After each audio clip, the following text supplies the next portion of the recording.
Hey everyone, this is Bales. I am at FantasyLabs. I'm really excited to introduce our new MLB product for 2016. So we have a lot of additions that I'm really excited to show you. So this video will be just a general overview of what we're offering, and then I'll do some more advanced tutorial type of stuff to show off every aspect of MLB for 2016. So we're on the lineups page. We had this last year. Major difference this year is we'll be manually projecting lineups, looking at past lineups and handedness and when guys typically get rest and things like that. So it's going to be really valuable for research. And then we're also going to have lineups in before anyone else. And I can guarantee that because we're moving Justin Fan, who runs our NBA product, over, and he's going to be in charge of lineups and player news for MLB. So if you follow FantasyLabs NBA on Twitter, or you use our NBA product in general, you know how valuable it is, and the fact that Justin has news in and reacts to news faster than anyone in DFS, and that will be the same for MLB product this year. We'll make sure that we have lineups in before everyone, and we also are going to have a bunch of news very similar to our NBA product, which can be found right here on the player news page. So I'm really excited about that, and I think it's going to add a ton to our product. We also have a price per run metric that I created, which is just the overall price of a lineup, the overall cost compared to the Vegas implied run projection. So a lower number here is better, and that's just a good way to see how much value a team offers, which is, of course, has worth in MLB just because of the correlations and the fact that stacking is so prevalent. So you can play around with this, sort players based on cost, handedness, position, things like that.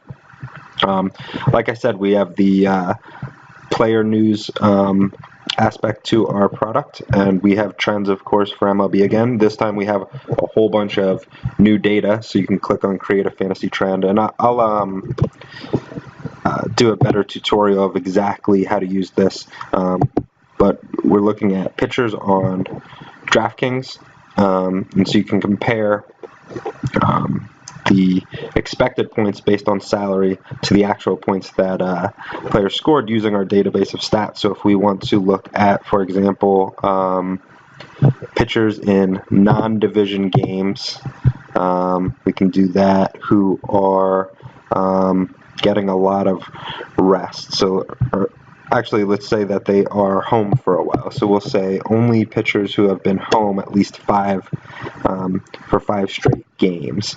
You can see that that's historically been a really valuable trend. Those pitchers, based on their salary, historically can be expected to score 14.56 points, and they've actually scored 16.01. So just blindly starting pitchers in those situations would have given you 1.45 points above expectation. They also have high consistency, and we have a histogram here of the results, which you can see are slightly skewed toward positive value, a high plus minus over a negative one. So you can play around with that. Our main tool for every sport is obviously player models. This is where a lot of the day-to-day value comes. And so there's no data here, obviously, since the season didn't start, but a lot of people don't know this. You can actually click on our calendar and go back to any date, and you can optimize lineups and see how specific models and lineups might have performed. So we're looking at September 1st from last year. This is how this fake model that I created rated players for that day. So the premise here is that we have all of these different stats.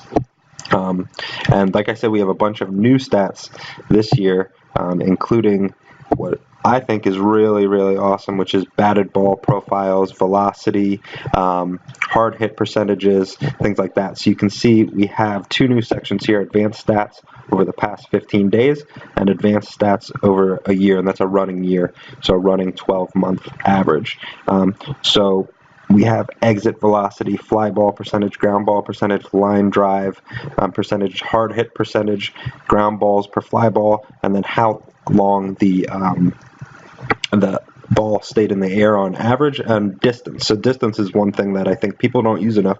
Average distance that players have hit. You can see these guys haven't played a whole bunch, but of people who played a significant number of games last year, Chris Davis actually led in average distance. 243 feet was his average batted ball. JD Martinez at 240. So this is a really interesting thing, and then you can use advanced stats from the past 15 days and compare that to a player's overall numbers to get a sense of how well they're really hitting the ball. So we have these differential numbers. So you might look at, say, Chris Davis on September 1st last year was probably not hitting the ball that well. Average distance on the year of 243 feet, but only 207 feet, 36-foot differential over the prior 15 days coming in. So it probably wasn't actually hitting the ball well, but maybe he got lucky. Maybe his ISO was unusually high just because he was just lucky with the placement of where he was hitting the ball, or whatever the reason. But I think this gives us an opportunity to better quantify recent play and determine who's actually playing well, and perhaps get around the hot hand fallacy. So we have all these stats here on the right in the form of sliders. You have 100 points to spend.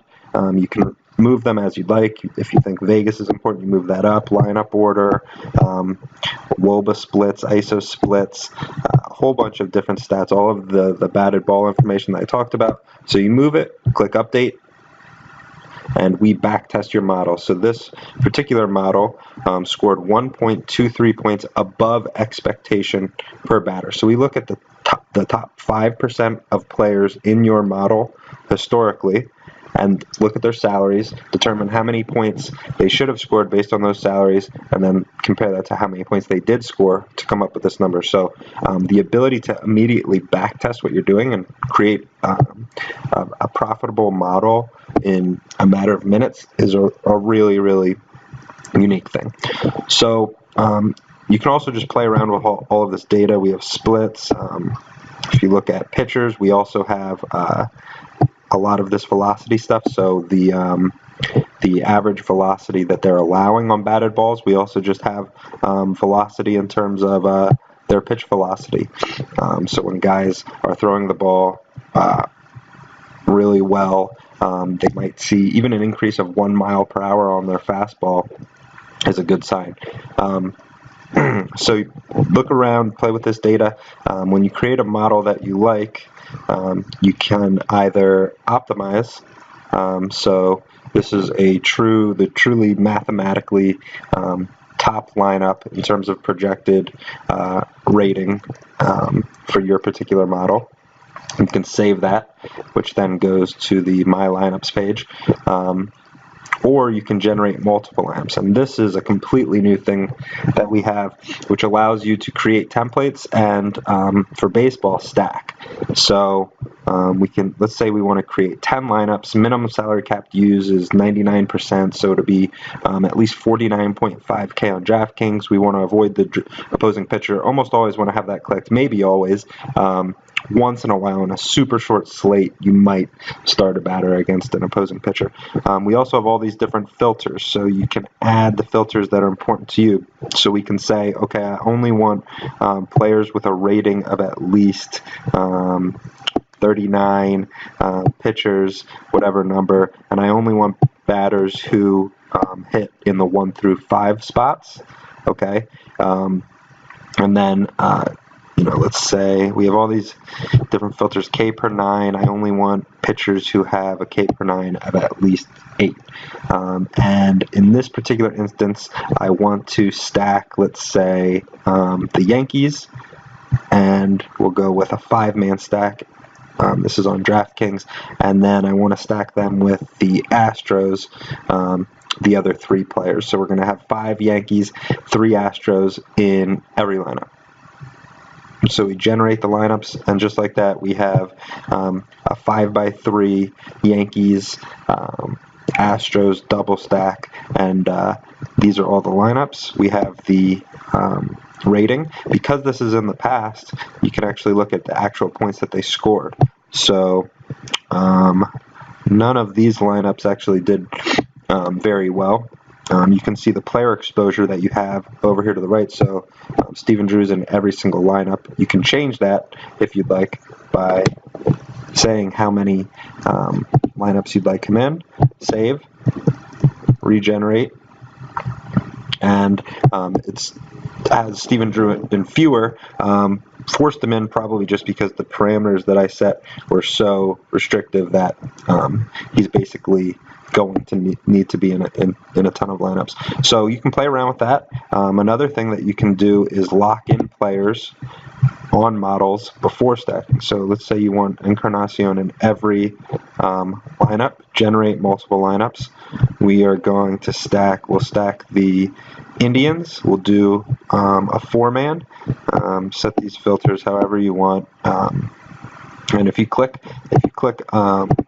after you have these filters set, you can click Save Changes. It'll actually save your template so that you don't need to redo this every time.